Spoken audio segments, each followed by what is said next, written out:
Bonjour à tous les amis et bienvenue pour une nouvelle vidéo avec mon très cher Guillaume Pomade qui me fait l'honneur d'être avec moi, hein. J'ai dû négocier longuement parce qu'il a un basket à faire. Il Après, m'a dit t'as pas le il a choix, toujours il m'a des dit choses non. à faire. Alors que moi je travaille 11h minuit, mais je trouve 10 minutes pour tourner une vidéo. Mais Guillaume a voilà, donc faut remercier s'il vous plaît en commentaire Guillaume Pomade d'être avec nous. Il a un basket après, mais il peut finalement faire la vidéo avec nous. Du coup, Guillaume, Important comment le ça va? sport, les amis, important le sport. Très important, très très important. Ça fait d'ailleurs. Enfin, si, moi je fais du tennis depuis 6 mois, donc ça va. J'ai repris le sport cette année, un peu plus sérieux qu'avant. J'avais arrêté à un moment donné. Bon, comment ça va? Bah ça va très bien et toi? Ouais, ça va, ça va.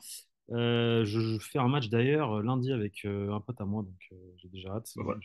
Samedi, dimanche, je peux pas aller jouer là. Ce week-end, j'ai un peu le seum, mais bon. Du Vous coup, savez par tout contre, demain, de la vie de Pablo, du coup. demain,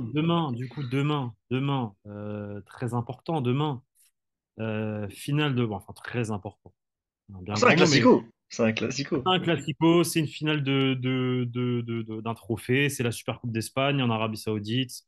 Le Real Madrid joue contre le Football Club Barcelone. Le Real Madrid a montré une belle image, pardon, face à l'Atlético de Madrid. Le Barça, une moins belle image face à Osasuna. Qu'est-ce qu'on en pense pour le moment? Guillaume Pomade, à quelques heures, à 24 heures du coup d'envoi. Ouais, parce que la vidéo va sortir à 19 heures, donc 24 heures. Il y a clairement deux dynamiques différentes, même si le Barça obtient quand même des résultats relativement positifs. On sent quand même un Real Madrid qui est plus en maîtrise. Il y a eu des bonnes choses et de moins bonnes choses contre l'Atlético quand même. Il y a eu aussi des matchs assez difficiles là contre Alaves et Mallorca. Mais globalement, la dynamique est quand même côté Real Madrid et les résultats sont systématiquement là avec le Real Madrid. Le Barça, c'est moins le cas cette saison. C'était le cas la saison dernière, par contre. Quel que soit le jeu, le résultat était là.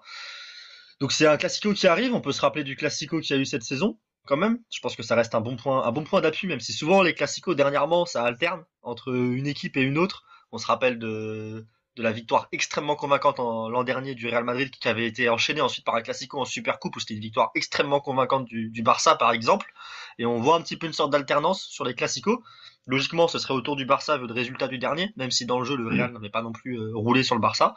Donc on va voir ce que ça va donner. Ça reste indécis, je trouve, à prédire les classicos dernièrement sur ces 3-4 dernières saisons. Mais le Real part avec un clair avantage dans quasiment tous les domaines, je trouve, sur le Barça, que ce soit psychologique, que ce soit physique, avec un jour de plus de récup.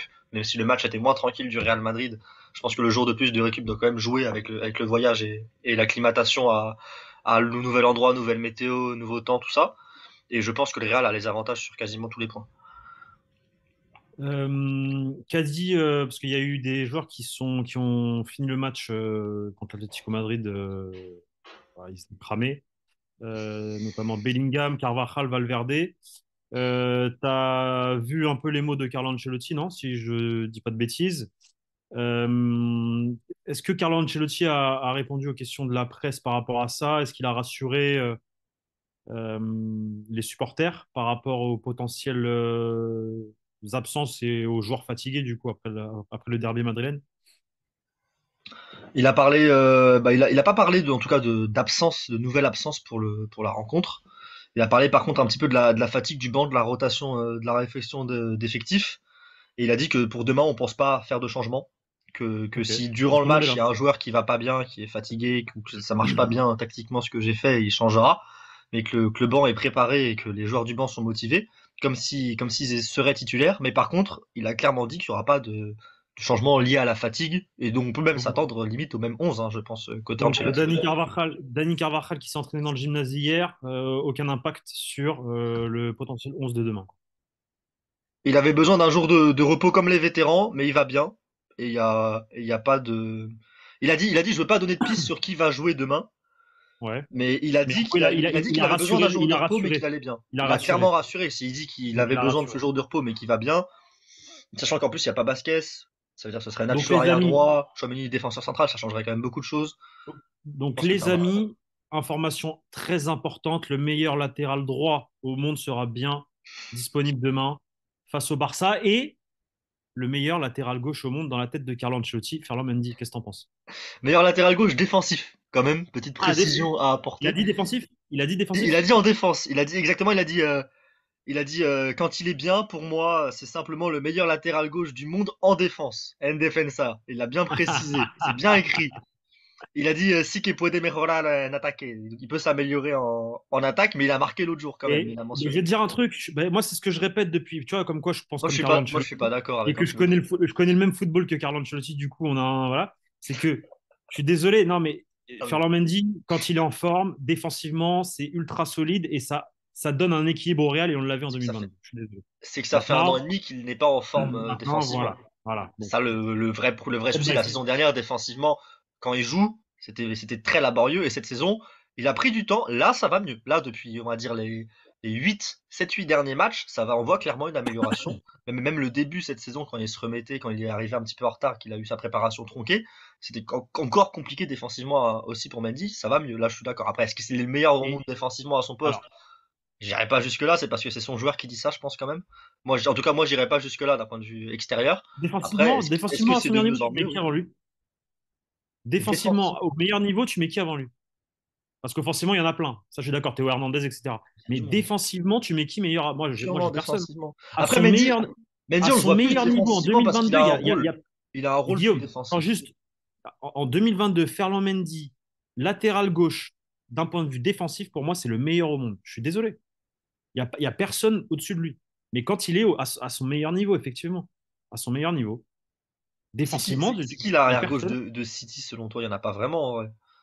Non, il y a pas d'arrière gauche. Pas vraiment. C'est ça, Tous, c'est qu'il y a beaucoup. à Parce l'heure que sinon, actuelle, Par exemple, tous Nathan les Ake, c'est latéraux, au-dessus. tous les Nathan Ake, c'est latéraux, au-dessus si c'est lui qu'on considère voilà. l'arrière gauche de City, tu vois, Non, défensivement. je suis désolé. De ce point de vue-là, il a raison, il a totalement raison. Et c'est vrai. Là, tu Mais regardes parce qu'il y a dans le. très peu d'arrière gauche qui ont un rôle défensif, en fait. C'est ça, enfin, moi, c'est surtout cet aspect-là. C'est que tu regardes les équipes, tu regardes Arsenal. L'arrière gauche n'a pas, enfin, déjà Zinchenko est nul en défense, mais il n'a pas un rôle défensif. C'est plutôt Ben White de l'autre côté qui reste un peu plus en retrait. Tu regardes City, il y a souvent trois droitiers qui sont des centraux et il n'y a pas vraiment d'arrière gauche où c'est Nathan Ake qui est un central et ensuite c'est Walker qui montrait de l'autre côté. Enfin, c'est plutôt des joueurs qui se replacent au milieu de terrain, d'ailleurs, le système de Guardiola maintenant. Mais tu regardes un Alphonso Davies, c'est plutôt lui qui monte et de l'autre côté il y a un arrière droit qui est moins offensif. Tu regardes un mec comme Grimaldo, c'est un piston, il ne défend pas, il défend mal. Enfin, en tout cas, c'est pas sa qualité première, clairement. Et en fait, c'est quasiment le seul système et le seul arrière gauche, quand tu regardes dans les grands clubs européens, qui a autant de responsabilités défensives. Et du coup, oui, tu le vois mis en avant en défense, mais parce que c'est le seul qui a ces responsabilités-là. Et peut-être que si tu donnes ces responsabilités-là à d'autres latéraux, il ferait aussi bien. On verra avec Lucas Alfonso Davies Hernandez. la saison prochaine s'il vient, dans tous les cas. Lucas Hernandez dans le système du PSG actuel. C'est Je trouve Lucas Hernandez meilleur en défense que un Mendy. 3-2-4-1. C'est un 3-2-4-1 avec ballon. Lui, il reste derrière, il couvre il couvre axe gauche quand ils sont en ligne de 3 Et derrière. il est Il passe meilleur la que Mendy. en repli défensif. Pour moi, il est pas meilleur que Mendy. Pour Pour moi, moi, il il est est très meilleur fort. que Attention, il Mendy. est très très fort. Pour Il est moi, il est meilleur excellent. que Mendy. Mais Mendy, pour moi, à son meilleur niveau, c'est meilleur. Un tout petit peu. Mais, Je dis mais son meilleur pas. niveau, c'était il y a 3 ans, Mendy. Dans ce cas-là. Non, C'est pas non, actuellement son meilleur il y niveau. a un an et demi. C'était il y a un an et demi. C'était il y a une saison et demie. Tu forces. Ah, pour moi, c'est même sous Zidane, hein. Son meilleur niveau, c'est quand il rentrait à l'intérieur, match contre l'Atalanta, ce genre de choses, moi. Avec Carlo Ancelotti, sa première saison, elle est belle. Elle est belle, mais moi, je préfère la dernière sous Zidane. Ah, mais toi, tu forces. En C'est commentaire, l'un des dites-le. rares points tactiques que j'accorde à Zidane comme étant excellent. Et comme étant peut-être même mieux que Carlo Ancelotti sur ce petit point-là, la gestion de Fernand Mendy, tu vois. En commentaire, est-ce que vous considérez Ferland Mendy comme, quand il est au meilleur niveau, bien sûr, le meilleur latéral gauche au monde d'un point de vue défensif, s'il vous plaît? Uniquement défensif, Euh, hein, s'il vous plaît, hein, par contre. Parce oui, que parce qu'offensif, c'est vrai que. sinon je vais pas Voilà. vous entendre, Par son hein. but contre l'Atalanta en huitième de finale de Ligue des Champions, il y a je sais plus combien d'années déjà, il a pas. Voilà. Mais Euh, c'était sous quel entraîneur? Zizou. On continue, on enchaîne. Quelque chose à redire? Fede Valverde, il sera là. Gros match contre l'Atlético Madrid. On s'attend à ce qu'il fasse une grosse performance. Je sais pas, t'as le temps quelque chose en particulier d'un joueur, quelqu'un ou Chouameni. autre? Chouameni. Tchouaméni. Son retour au milieu de terrain était difficile contre l'Atlético, j'ai trouvé. Très, très discret, en fait, on le voit pas. Il est pas intervenu sur quasiment aucune action, il a fait un match un peu transparent. Et Chouameni, il a plutôt bien réussi, je trouve, dans les classicos. Et là, pour moi, c'est le moment de rappeler à Carlo Ancelotti, oui, je suis ton numéro 6. Parce que là, on a quand même vu Valverde briller à ce poste-là, et on a vu des choses, et c'est le joueur que j'attends. Si je devais avoir un factoriste, peut-être pas, mais surtout, c'est vraiment le joueur que j'attends. Et sinon, Rodrigo, parce que j'ai envie qu'il brille dans un classico. On a vu Vinicius briller dans un classico, on a vu du Bellingham briller dans le dernier classico. Rodrigo. Bon, un Rodrigo buteur et un Rodrigo qui se met en avant sur ce Classico, j'aimerais bien voir ça. Mais sinon, pour moi, c'est celui qui a le plus à gagner et aussi le plus à perdre, c'est Tchouaméni. D'un point de vue joueur où il y a le plus d'enjeux, c'est Tchouaméni pour moi. Très bien, Guillaume. Bah écoute, merci beaucoup. Vidéo terminée. Je pense que ça a Petit duré une prono? quinzaine de minutes. En Un rapide? pronom, un pronom rapide. Bon, défaite du Real, hein. 1-0 Barça. Allez, hop, Comme c'est d'hab. Ouais, terminé. moi, je dis 2-0 Non, en plus, Barça. on a fait un space où j'ai dit qu'il gagnait la Super Coupe, le Real. Je suis pas raccord avec moi-même. Bah, du coup, Moi, non, je dis 2-1, 2-0, 2-1 Real en 2-0, prolongation. 2-1 en prolongation, Real. But de Rodrigo. 2-0 Barça. But de 2-0 Barça. Rodrigo en prolongation et victoire du Real. Voilà. 2-0 Barça en prolongation. Intéressant. Le Barça aurait donc. Parce que forcément, il y aura des prolongations parce que c'est une compétition qui sert à rien et qui va fatiguer les joueurs encore C'est le plus but, que, c'est le but. Et voilà. l'Atlético se C'est frottera les l'objectif mains en cas de de cette prolongation. compétition. Bon, écoutez, merci à toi, Guillaume. C'est à toi, Pablo. Rapidement, donc ce soir, aujourd'hui samedi, cette vidéo-là. Demain, débrief du match, du coup, après la rencontre avec Guillaume. Il a intérêt à être là, sinon je vais Je chez suis lui là, t'inquiète pas. en l'air. Et, lundi, petite vidéo très intéressante. On va d'ailleurs la préparer tout de suite sur la Super League, pour ou contre. Invité, donc, comme d'habitude, Guillaume Pomade, mon acolyte, et un invité mystère. Je vous en dis pas plus. Et je Allez, ne sais toujours pas qui c'est d'ailleurs, alors que c'est dans 10 minutes, hein, le tournage de la vidéo. On remercie pas Pablo pour ça et pour ses coups de pression en pleine vidéo. Salut Pablo, salut à tous. salut les gars, ciao. Ciao.